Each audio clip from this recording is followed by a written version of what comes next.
বিসমিল্লাহির রহমানির রহিম। আসসালামু আলাইকুম। অনেক মজাদার একটা খাবার, টাটকা গাছের পেঁপে। এটা দিয়ে বড় মাছ রান্না করব, অনেক মজা লাগবে। সব নিচের দিকে ছোট ছোট, উপরের দিকে বড় হয়ে গেছে, তাই বড়টা নিয়েছি। বড়টা নিয়ে এই যে রান্নায় চলে আসলাম। আমার কষানোটা হয়ে গেছে, এর মধ্যে মাছটা দিয়ে দেব।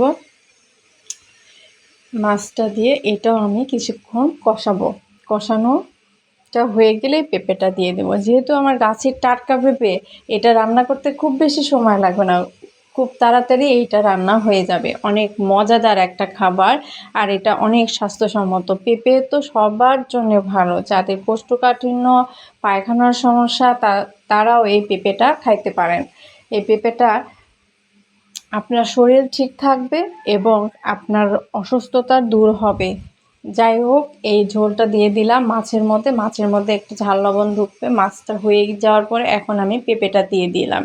পেঁপেটা দেখেন একটু লাল লাল হয়ে গেছে, গাছের মানেই তো এরকম। এখন পাকা শুরু করবে, অনেক মজা লাগবে খাইতে। দেখেন অনেক লোভনীয় একটা খাবার। পেঁপে অনেকেই পেঁপে পছন্দ করেন না, যদি এইরকম করে মজার করে রান্না করেন তাহলে সবাই খাবে, যে খাইতে চাইবে না সেও খাবে। এতটা পছন্দ আর এতটা লোভনীয় একটা খাবার।